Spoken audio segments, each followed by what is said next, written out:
দুইটাই কারণ। আমি যেটা প্ল্যান করেছিলাম যে খেলাটা শেষ করব, ওইটা একটা আলটিমেট গোল ছিল। আর ওই বলটা আমার শটটা আমি যেভাবে খেলতে চেয়েছিলাম ওইভাবে আসলে এক্সিকিউট হয়নি, আর এত দূরে চলে যাবে এটাও আশা করিনি। সো এই কারণে একটু আপসেট বলবো না, মানে শেষ করে ভালো লাগতো আর কি। সো এই এই আর কি কারণ ছিল।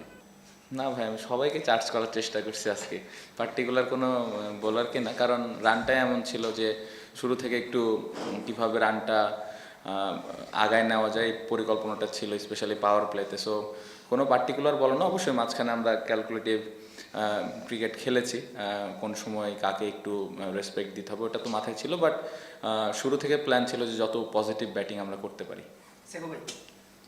আপনি একটা ইন্টারভিউতে বলেছিলেন যে এই টুর্নামেন্টেরও আগে, বেশ কিছুদিন আগে, যে এই টুর্নামেন্ট দিয়ে আপনি আবার বিশ্বকাপের যে প্রেশারটা তৈরি করা এবং এখানে বিশ্বকাপে ফেরার একটা চ্যালেঞ্জ হিসেবে নেবেন, এবং সেই জায়গায় আপনি পৌঁছাতে পেরেছেন কিনা। আপনার দুটো ভালো ইনিংস দেখেছি, আরও কয়েকটা ভালো ইনিংস দেখেছি যেগুলি হয়তো আরও ব্যারি বড় হতে পারতো। এই মুহূর্তে কি মনে হয় যে আপনার কোনো প্রক্রিয়ার মধ্যে ঢুকে গিয়েছেন, বিশ্বকাপ দলে ফেরার মতো অবস্থা করছে?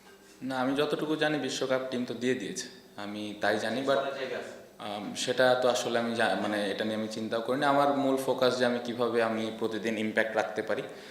আর আমার কাছে মনে হয় যে স্টিল নট এনাফ। আমি যেভাবে ব্যাটিং করেছি এখানে আরও সুযোগ আছে। আমি চেষ্টা করব নেক্সট ম্যাচে যদি আবার সুযোগ পাই আবার দলের উপর ইম্প্যাক্ট রাখার। সিলেকশন আসলে আমার কন্ট্রোলে নাই। গাড়ির এক্সপার্ট জর্জ স্যাপ এবং মাইল্ড অন হ্যান্ডস টেকনোলজি সমৃদ্ধ অরিক্স ক্রিস্টাল ওয়াশ আপনার লন্ড্রি এক্সপার্ট। এখানে কোচ, ক্যাপ্টেন, সিলেক্টররা যেটা টিমের জন্য ভালো মনে করেছেন সেটাই আসলে করেছেন। বাট আমার কাছে রেগুলার পারফর্ম করে যেটা আমি করার চেষ্টা করছি।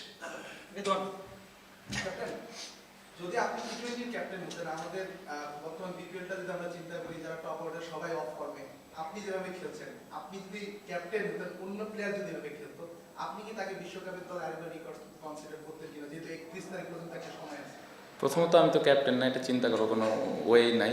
আমার কাছে মনে হয় যে শুধুমাত্র এই যে 8টা-10টা ইনিংস হবে হয়তো, আমি যদি ওভাবে ধরি যারা রান করছেন না, এটা হতে পারে। টি-20তে আসলে ফেলিয়ার নিয়ে খুব বেশি চিন্তা করাটা আমার কাছে মনে হয় না যৌক্তিক।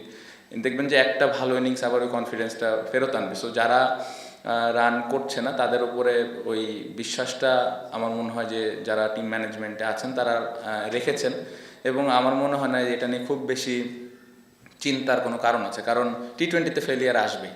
সো বিশ্বকাপের আগে রান করছে না, কেন করছে না, এত বেশি আসলে চিন্তা করার থেকে আমার মনে হয় পজিটিভ চিন্তা করা ভালো। এবং আপনি যদি আগের সিরিজগুলো, ইন্টারন্যাশনাল বায়োল্যাটারাল সিরিজ যারা ওনারা খেলেছেন তারা কিন্তু খুব ভালো অবস্থানে আছেন এবং বেশ কয়েকটা সিরিজও জিতেছেন। সো ওই কনফিডেন্সটা কিন্তু থেকেই যাবে। সো এটা নিয়ে খুব বেশি আমার মনে হয় না চিন্তার কোনো কারণ আছে।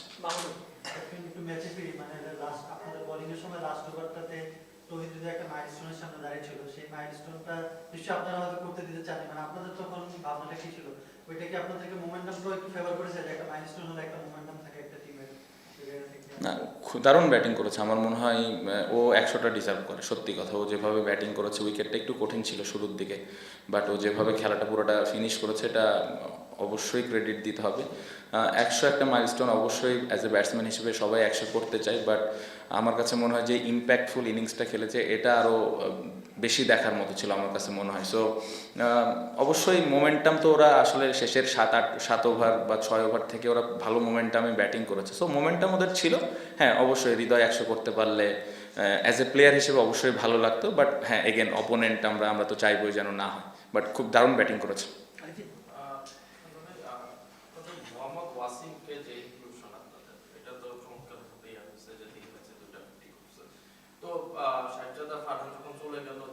ছিল, তো আপনাদের আসলে কোন জিনিসটা আসলে করছে? কারণ আপনাদের টিম কম্বিনেশনটা দারুণ ওয়ার্ক করতেছে এবং যখন যে প্লেয়ারটা আসতেছে ক্লিক করতেছে, তো ওইটা ওয়াসিমকে আপনার ইনক্লুশন যেহেতু ডাইরেক্ট সাইনিং করে করছেন, ওইটা একটু জানতে চাচ্ছিলাম যে জিসান থাকা সত্ত্বেও কেন আপনারা ওয়াসিমে গেলেন?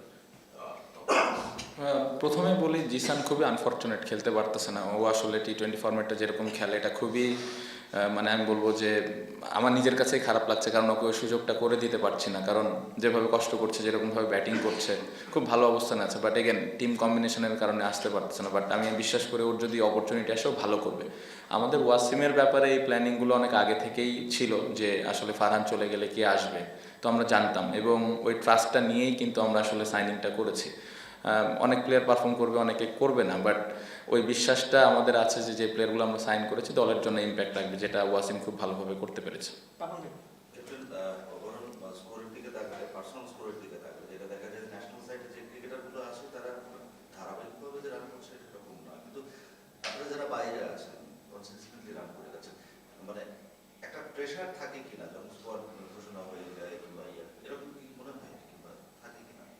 আমি ব্যক্তিগতভাবে প্রেশার ফিল করি না, আমি স্কোয়াডে থাকলে বা না থাকলে। ইন্ডিভিজুয়াল প্লেয়ারদেরটা আসলে আমার পক্ষে বলা মুশকিল।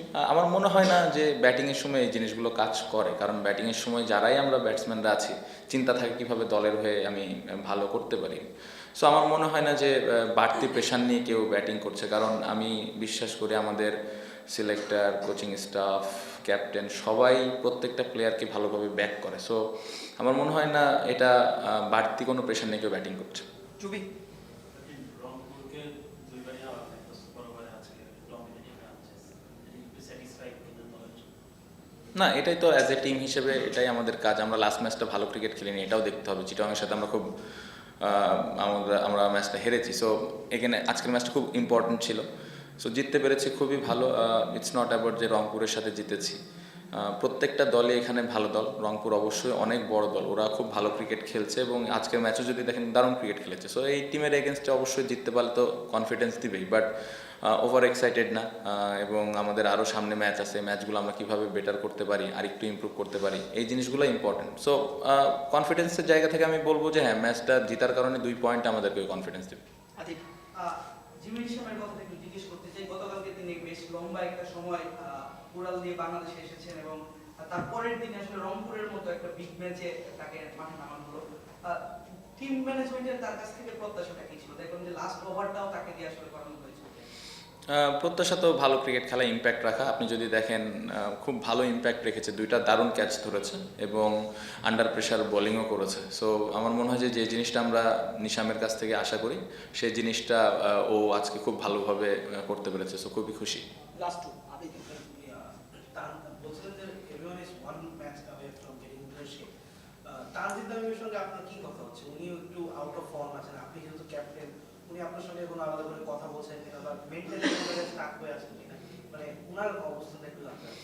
বাংলাদেশের এই মুহূর্তে one of the best batsman আমার কাছে মনে হয় ইন দিস ফরম্যাট। সো এই 4টা-5টা ইনিংস নিয়ে আসলে ও চিন্তা মানে করার কথা না আমার কাছে, যেটা মনে হয় ও চিন্তা করছে কীভাবে দলের উপর ইম্প্যাক্ট রাখে। আমি যেটা বললাম, টি-20তে এরকম 4টা-5টা ইনিংসে ফেল করবেই একটা ব্যাটসম্যান, এটা হয়ে আসছে। আর এখন দেখেন যেই উইকেট আমরা খেলতেছি অনেক ইউজড উইকেট, সো একটু কঠিন।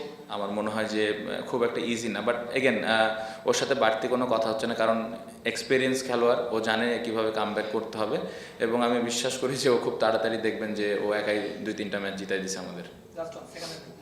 রংপুরকে খেলিয়ে আপনারা জ্বলে উঠছেন, মানে অল আউট ক্রিকেট খেলছেন এবং জিততে যাচ্ছেন, এটার পিছনে রহস্য মানে ওদেরকে নকআউট স্টেজে ট্রায়ালটা নিয়ে নিচ্ছে। না, জিনিসটা এরকম না। আমাদের আজকের 2টা পয়েন্ট খুব ইম্পর্টেন্ট ছিল। আমি বললাম যে আজকে যদি রংপুর না হয় অন্য কোনো টিম হয়তো আমাদের সেম প্ল্যান, সেম অ্যাটিটিউড, সব কিছু ওরকমই সেমই থাকতো। বাড়তি কোনো কিছু আজকে আমরা করতে চাইনি যে আজকে রংপুর একদম অনেক কিছু করতে হবে। ওরা অনেক ভালো দল, ওই দলকে আমরা ওই রেসপেক্টটা দিয়েছি এবং ওই দলের কি স্ট্রেংথ আছে, কি উইকনেস আছে, এই জিনিসগুলো নিয়ে আমরা অ্যানালাইসিস করেই মাঠে এসেছি। সো খুবই খুশি যে আমরা এই প্ল্যানগুলো এক্সিকিউট করতে পেরে ম্যাচটা জিততে পেরেছি। ওকে।